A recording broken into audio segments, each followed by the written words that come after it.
अपने घर से निकलकर एक दिन का समय समाज के लिए देना होगा और जंतर मंतर पर पूरी एक बहुसंख्यक मतलब एक तरह इकट्ठे होकर मजबूती के साथ वहाँ अपना आंदोलन का साथ देना है, हमें वहाँ पहुँचना है।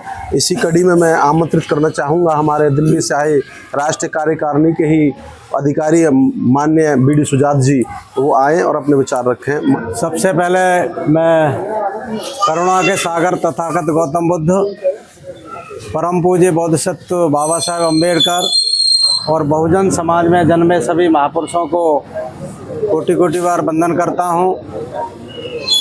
मैं धन्यवाद करना चाहूँगा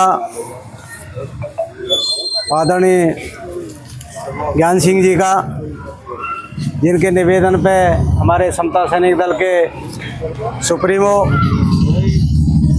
राष्ट्रीय मुख्य संरक्षक माननीय उमेश सिंह गौतम जी और हमारे डॉक्टर जसपाल जी जो अभी बोल रहे थे, और आप तमाम साथी यहाँ पे इकट्ठा हुए हैं। साथियों, ये मुद्दा बड़ा गंभीर है, हमारे मान और सम्मान की लड़ाई है, क्योंकि जैसा डॉक्टर साहब ने बता दिया, मैं उन बातों को तो ये कहना चाहूँगा। इसके साथ ही इन्होंने एक मुद्दा और अभी जल्दी में ही छेड़ दिया कि जो हम लोगों को रिजर्वेशन मिलता था, अभी जल्दी में ही कल परसों ये फैसला आया है कि रिजर्वेशन में एक और रिजर्वेशन यानी एक और कैटेगरी पैदा कर दी है। तो ये कुछ न कुछ जो है हमारे समाज के लिए घातक सिद्ध हो रहा है, और ये नहीं चाहते कि हम लोग जो है आगे बढ़ें। जैसे शिक्षा की बात है, स्वास्थ्य की बात है, रोजगार की बात है, अब सारी चीज़ देख लीजिए। आज जो है पहली बात तो जो रिजर्वेशन है वो लागू ही नहीं किया गया था, और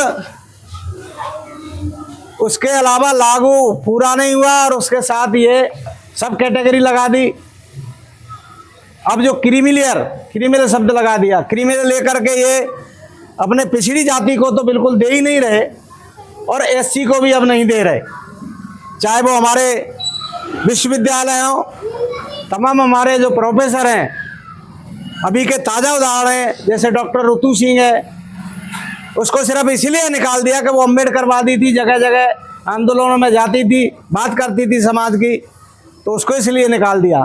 लक्ष्मण यादव थे, उनको भी निकाल दिया। तो ये ऐसी जो हमारे जो बुज्जी भी हैं, जो कॉलेज हैं जहाँ से हमारे बच्चे तैयार होते हैं, वहाँ पे भी अपने रिजर्वेशन पूरा नहीं किया और उनको नहीं आने दे रहे, और उन पर लगा देते हैं नॉट फॉर सूटेबल, NFS लगा देते हैं, NFS लगा करके उनको भी निकाल रहे हैं। तो साथियों, ये बहुत ज़्यादा हमारे ऊपर आघात कर रहे हैं। मूर्ति तो हटाई दी है, लेकिन हमारे जो विचार हैं, विचारों को भी रोकने का काम कर रहे हैं।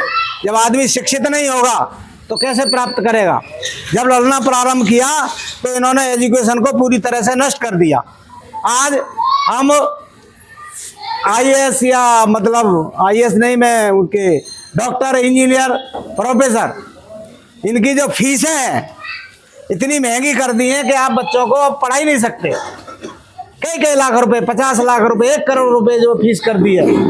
तो बहुत सारी गंभीर समस्या हैं, और ये बाबा साहब की प्रतिमा का जो आंदोलन है ये तो है ही है, इसके साथ साथ बहुत सारी लड़ाइयाँ हैं, और बिना जागृति के साथियों लड़ी नहीं जा सकती।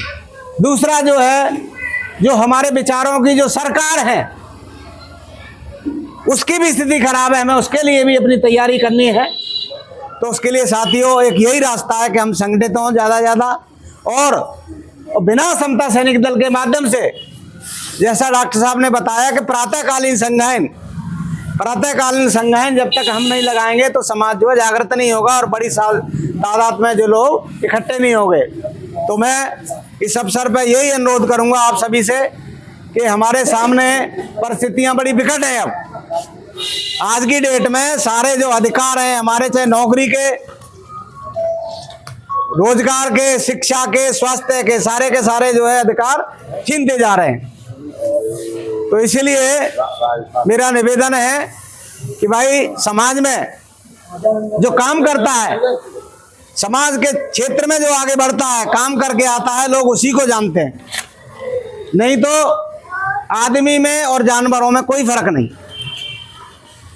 यानी सब अच्छा खा रहे हैं पी रहे हैं, तो ये जो पेट भरने का काम तो जानवर भी करते हैं, वो भी खाते हैं, वो भी जो है सो जाते हैं। तो हमें वहाँ तक सीमित नहीं रहना, हमें अपने समाज के लिए और इस लड़ाई के लिए बड़ी तादाद में यहाँ से आना चाहिए।